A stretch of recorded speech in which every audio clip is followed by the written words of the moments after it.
So good morning and welcome back to Excelsior Academy. So in this session today, we are going to study about the affinity chromatography. So till now we have discussed about ion exchange chromatography, ion exchange chromatography, and then the size exclusion chromatography. Okay. So today we are going to talk about affinity chromatography. So before I start, I'll just give you a small brief intro to affinity chromatography. So by the name itself, affinity means what? Having some kind of interaction for specific molecules. So suppose proteins are there, enzymes are there, and it has got its specific substrate. Now suppose you're interested to purify one particular type of enzyme, then what you can do, you can actually choose the substrate as your on the column. You can bind your substrate to the column, and then you can pass through your protein solution. So whatever is having specificity for the substrate will get bind, and later you can purify your interested protein. So this is the basic principle behind affinity chromatography. So now let's see in detail. So affinity chromatography, it is based on specific interaction between antigen and antibody. So if you want to purify antibody, you can use specific antigen, enzyme substrate, receptor ligand, and protein or nucleic acid. So depending on your query, whether you want to purify antibody or antigen, you can have that specific couples. Okay. Now, it is used to purify biological molecules within a mixture by exploiting molecular properties. That is, protein can be eluted by ligand solution. So, what is the meaning of this sentence? It means that if in the column is there and to the matrix your proteins are bound. Okay, let us say it is bound. Now, if suppose I need to remove this protein, I am going to add buffer solution, which is your mobile phase, right? Having ligands into that. So what will happen? The protein and ligands will interact and it will lose its interaction with the matrix. So finally, this protein and ligand will be eluted out. So there will be a kind of repetition in between. It is just to make you clear about the affinity chromatography. Okay. So what are the interactions which are involved? This is very important to remember because for your 1 marks, 2 marks question, this comes. Hydrogen bonding, ionic interaction, disulfide bridges, hydrophobic interaction. Okay. Now, remember that in order to break your hydrogen bonding and ionic interactions, normally in the mobile phase, we use salt concentration, right? So we can vary the salt concentration over here. Now, if suppose you want to break over here the disulfide bridges. So what kind of material are you going to use? Yesterday in the last lecture, I have mentioned to break the disulfide bond, what reagents can you use? The reducing agent. Remember to break the disulfide bond. So what is that reagent? Can anyone tell me? Ramya, do you remember?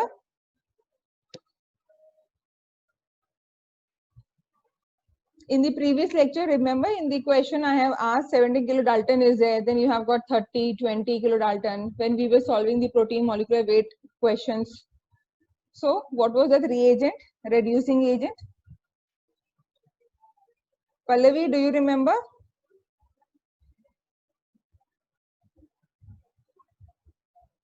It is your beta mercaptoethanol.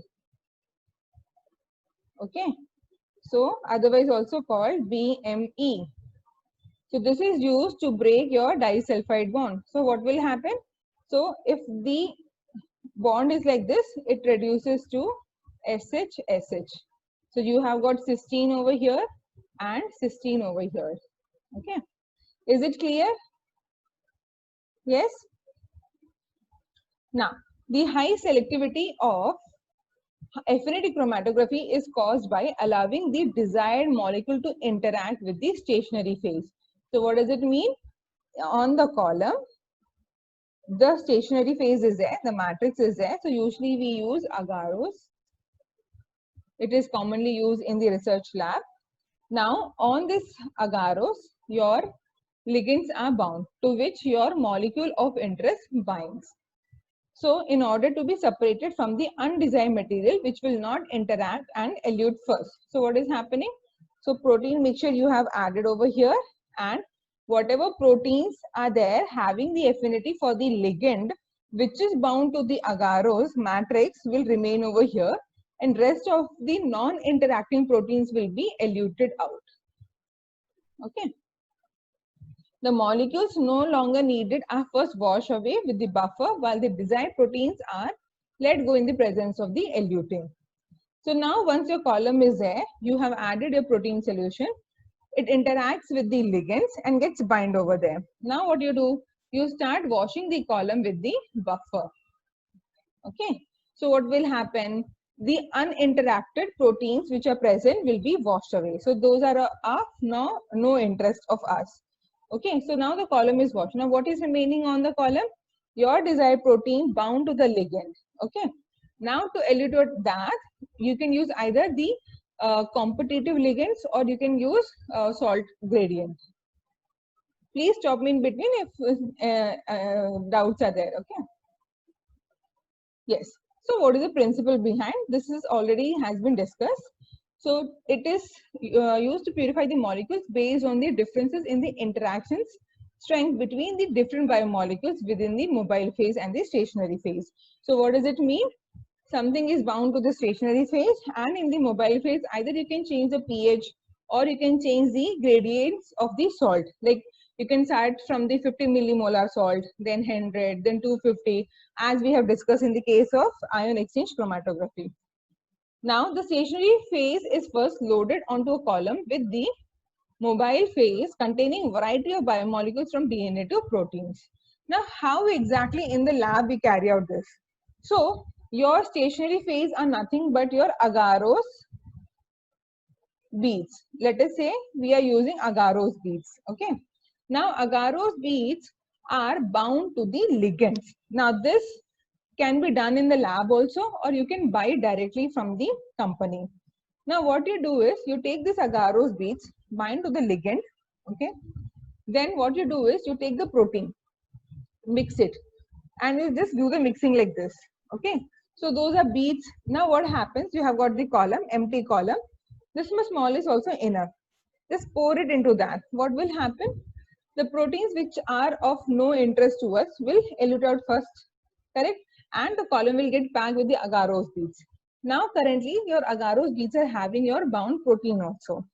Then you start washing with the buffer in order to remove the unwanted proteins.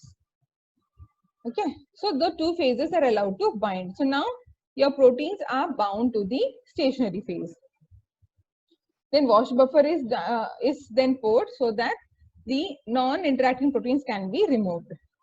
The wash buffer is nothing but your buffer of which is nothing your mobile phase only. Okay, it removes your non-target biomolecules by disrupting their weaker interactions with the stationary phase. So sometimes what happens is, as I mentioned before also, that affinity chromatography is supposed to be your one-step purification of protein. Okay, but because of what you say, more proteins are interacting with the beads, it results into what to say, it actually hampers the purification of your protein. Okay, so many unwanted proteins also comes and binds to the protein. Now look it over here. So you have got the macromolecule. Let us say that it is your protein or enzymes. Okay, now you have got the ligand. It can be ligand or substrate. So finally what is happening? A complex fix formed. Now this is your agarose bead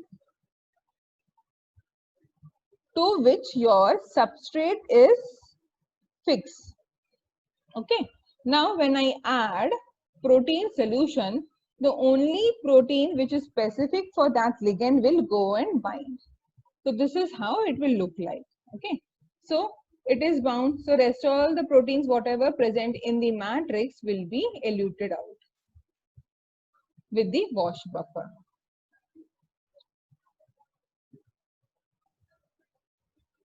Now, this is another diagram just for more clarification. So here you can see that, so matrix is there, again ligands is there. So what you need to understand is that always the matrix are not bound with the ligand. Okay, because for example, Pallavi wants to purify antibodies, Akshita wants to purify the enzymes, Ramya wants to purify some other glycoproteins. So, but in their lab, only one matrix is available and they have to manage with that one same matrix, because your boss is not allowing you to buy different because of the economic crisis. Okay, so what you guys are going to do then, you are going to take your matrix and according to your research, like for example, if Pallavi wants to purify antibody, so what she is going to do, if it is an antibody, she is going to bind this matrix with known antigen of that antibody. Okay, so she is going to use the antigen. If the other person is there, she can use the substrate of that particular enzyme. If it is a receptor, then another person can use the ligand. So all these three can be bound to the same matrix. So once you have made all these according to the requirement, the ligand, the antigen and whatever is required. So this binding of the ligand, it involves your knowledge of organic chemistry. Okay.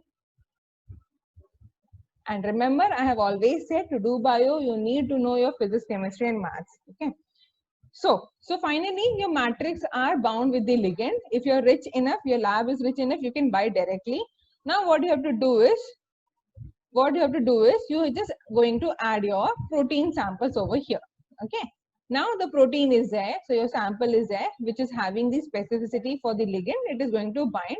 Whereas other proteins, which is not having the specificity, will not bind. And finally, using the elution buffer, you can purify your protein. Okay. So same thing is written over here, that the molecules are having high affinity for their protein molecules, and then it will be washed with the help of the elution buffer in order to purify. Okay, it's the same thing, you can just go through. Now one thing is important. So here I have taken the example of agarose. You can have many others are there. Saccharose is there. But at the end of the day, it is all nothing but the derivatives of glucose. Okay. So now to prevent the steric interference or overlap during the binding process of the target molecule to the ligand, an inhibitor containing hydrocarbon chain is first attached to the agarose bit. So what does it mean? It means that, see, there are many proteins which will have affinity for glucose itself, correct? So I don't want that to happen. I want only the specific protein to be purified. I don't want non-specific interactions, because of which the proteins will go and bind to the glucose and then I'll have so many impurities in my sample. So I don't want that. So what I'm going to do is, I'm going to bind the spacer over here. Okay. Now this spacer.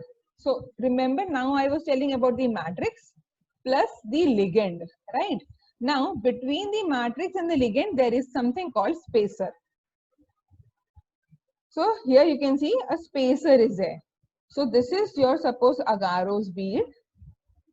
Then you have got the spacer and then your ligand is there. Now to this ligand, your interested protein binds. Now what is this spacer? It is kind of inhibitor. Hydrocarbon chain is there, commonly known as spacer. Okay, so many examples I have listed in the table. So you can, there's no need to remember all these, just understand the concept. So at this stage, no one is going to ask you the examples of spacer. So just understand what spacer is over here. So you can see here the types of ligands and molecules are there. So if you're purifying the antibody, then antigen. If it is hormone, it is receptor, avidin, biotin, calmodulin binding molecule, You can also use something else. What else you can use if it is calmodulin? Anyone? If it is calmodulin, instead of having calmodulin binding molecule, I can use something else also. Ions. Which ions? Calcium. Very good. So it is calcium. So I can use calcium ions also to purify the calmodulin proteins. Okay. Then glutathione is fusion protein. So GST stands for glutathione S transferase protein. Okay. Proteins A and G, these are purified from bacteria and it is used to purify immunoglobulins or your antibodies. So now to become this matrix over here, what are the important factors over here? Okay. So in order for the matrix to be effective, certain characters are there. First, insoluble in solvents. Yes, it has to be, because if it gets soluble, what will happen? There is nothing to bind. Everything will come out with the wash buffer.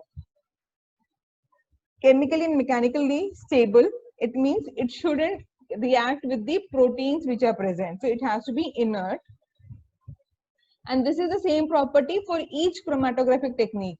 It must be easily coupled to a ligand or spacer arm onto which the ligand can be attached, okay, for which you should have a good organic chemistry background. It must exhibit good flow properties and have relatively larger surface area for attachment. So till now I was showing that in one particular bead, okay. So there is one particular bead is there, and every time I was showing the one to which your protein comes and binds, okay. But if I have more surface like this, so this becomes more effective for me, right? Because one particular bead having more surface area, I am able to purify more amount of proteins.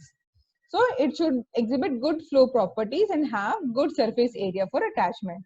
So even though while explaining, it is meant that on the surface of the agarose bead, many ligands can be attached, okay, to which at a time exact number of proteins can go and bind to your ligands. Okay. So eventually what is happening? Less number of agarose beads, more amount of proteins I can purify. Now, carbohydrate binding is most often used with glycoproteins and any other carbohydrate containing substance. So it is used with lectins. So what are lectins? They are carbohydrate binding proteins already discussed.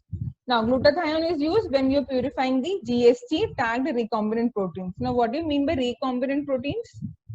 So there's something called cloning. I'm sure you know all this thing. So if suppose there are proteins you're not able to purify from the source, so what we do, we clone it and put into the bacterial gene. So similarly, we have got the heparin. Now where do you see heparin? Where it is present in our system? Yes, where is it present?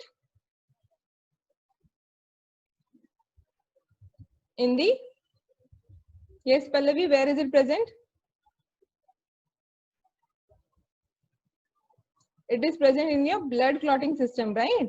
So where heparin is used as the thinner, anticoagulant. So it is also useful for the separation of plasma coagulation proteins along with the nucleic acid enzymes and lipases. Okay, so they have got the affinity for these proteins and you can use. So when I am talking about glutathione, Ma'am, from carbohydrate. What? From carbohydrates, explain, ma'am. Acha, yeah. I will come to that again. So when I'm talking about the glutathione, heparin or carbohydrate over here, it means they are going to be acting as the ligands.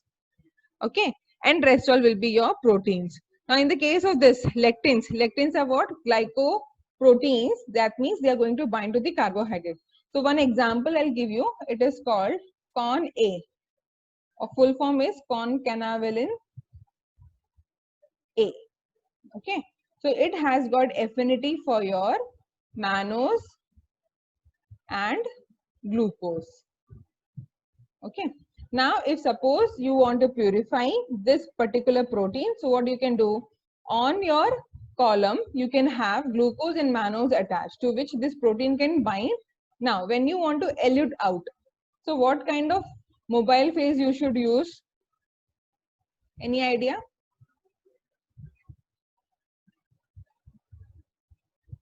See, this is a column to which your mannose is bound. Okay. Then you have added your protein like this. So it is bound to the mannose. Now I need to elute out this protein. What buffer I'm going to use? What kind of elution buffer I'm going to use in order to break these interactions?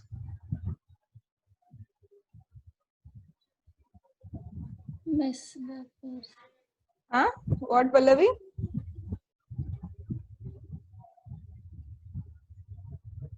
So two methods I told you. Either you can have increase salt concentration or high concentration of your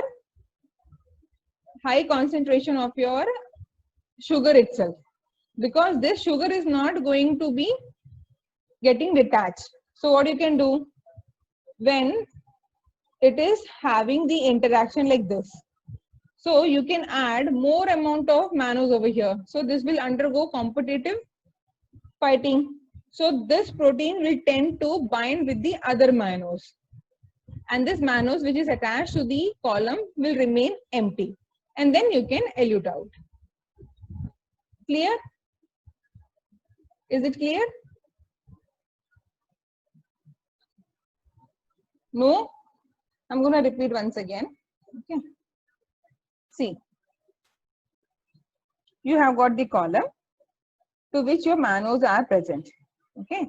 And your proteins are attached like this. So one option is that you can use salt. We are not changing pH because the pH will damage my protein. So I'm not changing the pH. I can have different concentration of salt in order to break the interaction between the sugar and the protein. Okay. Second option is that you can add buffer, elution buffer, that is a mobile phase, elution buffer containing mannose. Okay. Let us say 500 millimolar concentration of mannose. So I'm adding over here many mannose molecules.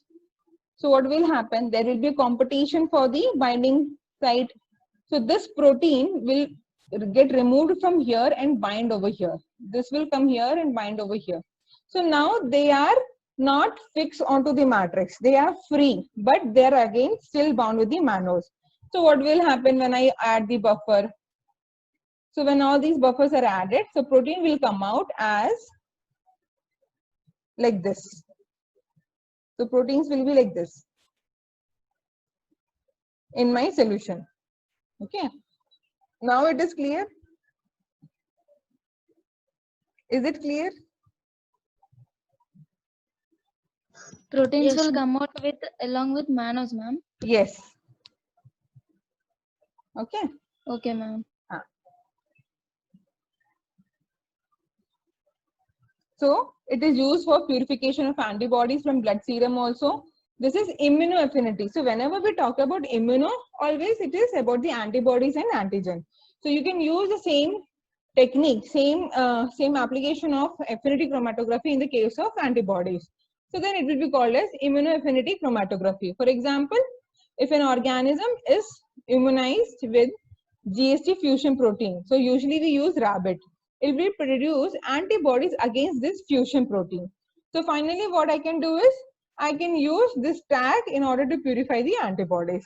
So simply I'll take the blood from the rabbit, okay, and I'll just remove the RBC, so serum will be present. So my column will be having the GST, and I'm going to put the serum into the column. What will happen? The GST fusion antibodies will go and bind, and the interactions will be there, okay, and then hence it can be purified. So then it becomes immunoaffinity chromatography, where you're just using antibodies. Now recombinant proteins, this as already had been mentioned, but see, in this case also we have, suppose let us say that I want to purify insulin, okay. So insulin is there, so insulin gene is actually inserted into the bacterial genome, okay. Now this bacteria will be grown, cultured and or it will be cell-lysed. So what is happening? So much impurities are there along with the insulin. Okay. Now what I'm going to do is on the column, I'm going to bind the matrix with the insulin receptor. Okay. And then I can purify. This is one method where I'm using insulin receptor to purify the insulin. Second method is that while making this clone, I am going to add another tag which is called his tag. His stands for histidine. Okay. So 6 amino acids of histidine will be present over here. Now in the column, once all this has been done, cell has been lysed, in the column, instead of having insulin receptor, I will have agarose beads bound to nickel 2+. Okay. Why? Because nickel has affinity for his tag. Now, whichever insulin protein has got his tag will go and bind. Correct? Now, what is the side chain present in the histidine? What do you call the side chain of histidine?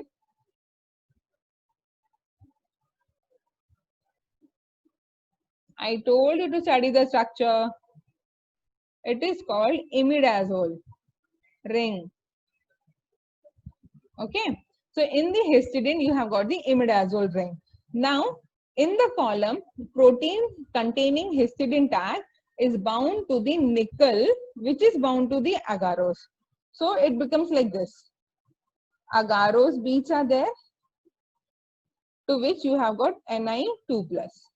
To this, your his tag is bound, and to this, your insulin is present.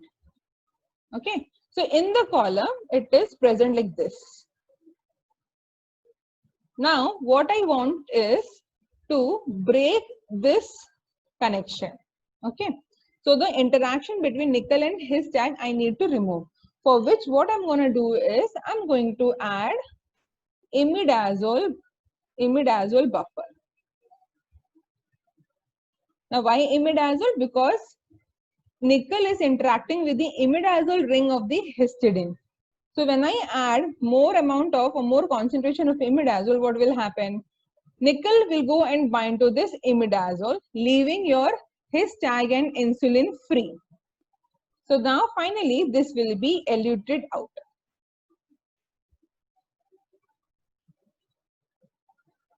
Clear?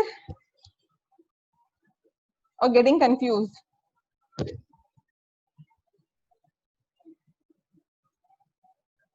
Yes, anyone? You can just tell me freely whether it is clear or not. I can repeat, no problem.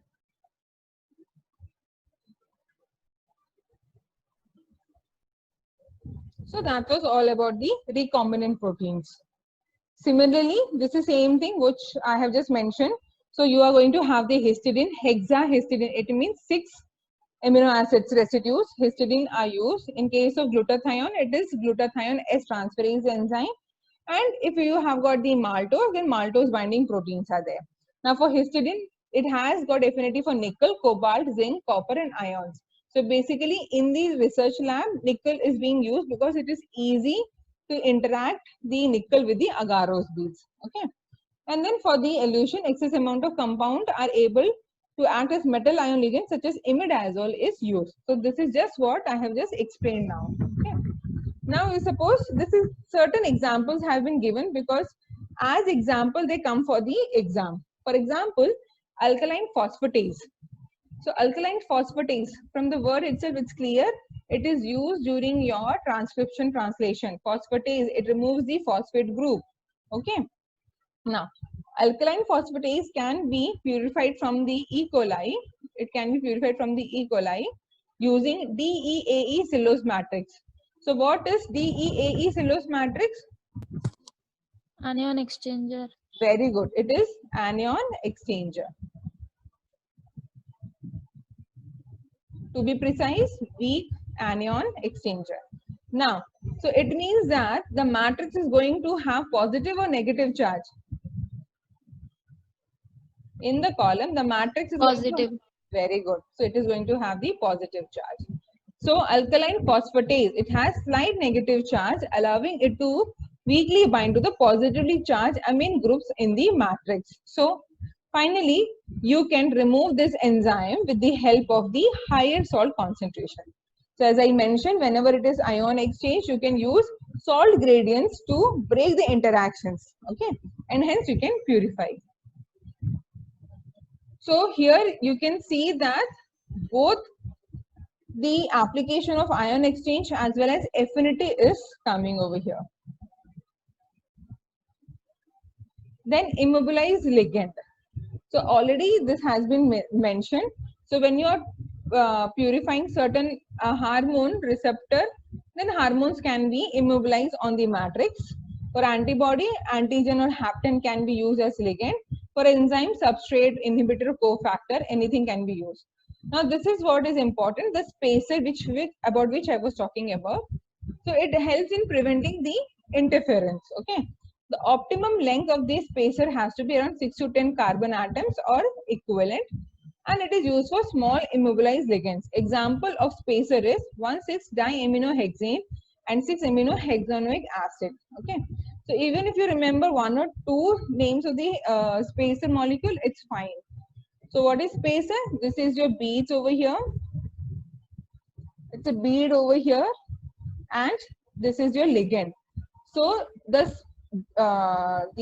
spacer is between the bead and your ligand. Okay, and on the top you have got the target.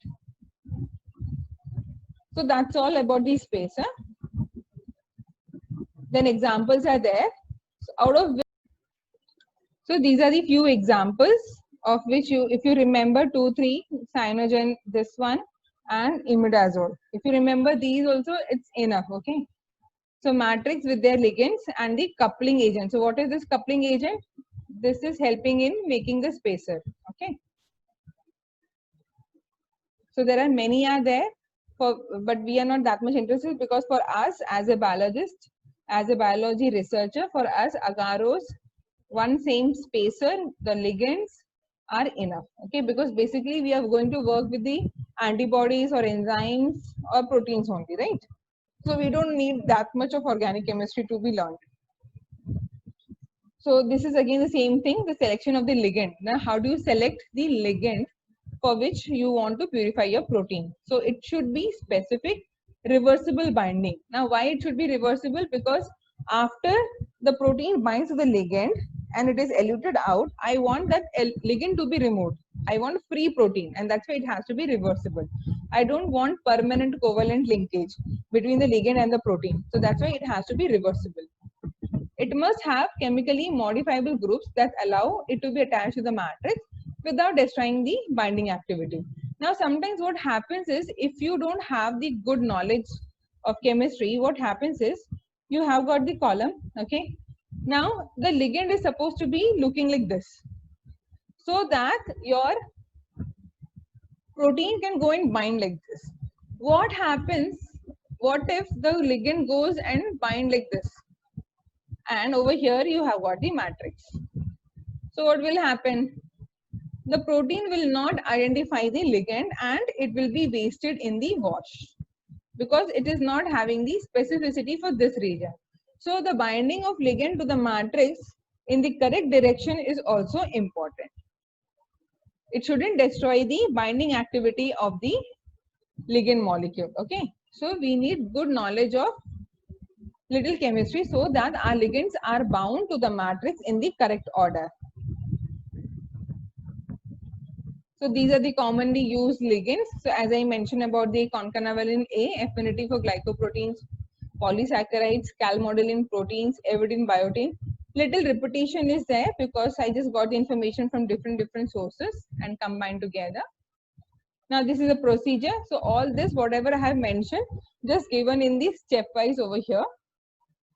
So just go through the images over here. So we have got the bead to which your ligands are attached. Okay.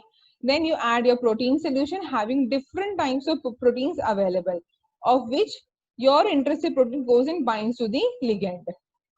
Then what you do, you wash it in order to remove the unwanted proteins. Then you add your elution buffer, that is to remove the protein. So all your proteins of interest will be eluted out and your column is ready for next time.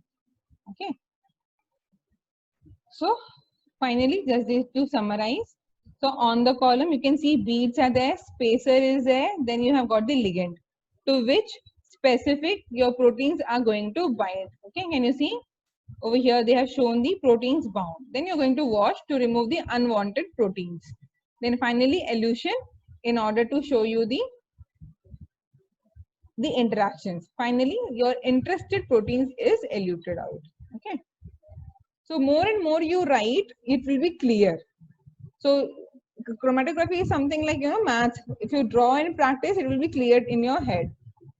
So finally, what are the advantages of these affinity chromatography? So it is single step purification. Now, as I mentioned before, that even though we say that it is single step purification, most of the time, even if you do perfect cloning and everything, still that non-specific proteins are present. Okay. Now, why this is happening? Because see, sometimes what happens is if your protein is supposed to be folded like this, sometimes they fold very differently and they get exposed their histidine molecules which will go and bind to the nickel.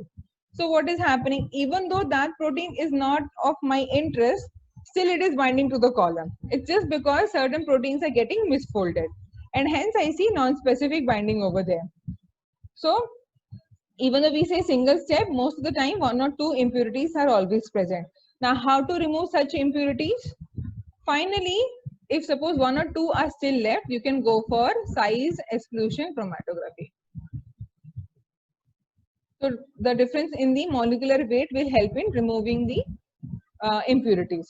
Now the matrix can be reused rapidly. So usually in the research lab, one column will be given to you for your entire PhD. So you have to make it sure that you're always carrying out in the low temperature, you're washing it properly, otherwise bacterial growth will come. Then it is solid, can be easily washed and dried. It gives the high yield. So there is this, that 1 gram of agarose bead gives you 40 mg of purified protein. Okay. And now you must be wondering that 1 gram and 40 mg. Believe me, I have worked collecting only 2.5 mg of protein in my purification, and getting 40 mg in one step, it's very high, because when you do certain experiments with the proteins, you hardly need 1 mg, or maybe in microgram you need. So having 40 mg means very easily and relaxedly you can do research for 3 years. Okay, so it's actually good amount. Now it can be also used to remove the specific contaminants such as proteases, and also that is one step purification. It is interesting when you start doing yourself. Now what are the limitations? So limitation is that, as I mentioned, even if you say that it is very specific, still there are non-specific binding is there. Limited availability and high cost of immobilized ligands. This is what I was telling. If in the lab you can make the ligands attached to the agarose base, then it is easy. Okay, then it is cheap, because agarose is cheap. But if you don't know how to do, that is, if you don't have the organic chemistry background, then you need to bind then you need to buy agarose bound to the ligand, and that becomes very costly. Okay. Now proteins gets denatured if the pH is not adjusted. So this you know very well. Okay. So yes. So that was all about the affinity chromatography. Thank you for listening. Now we can have question answers.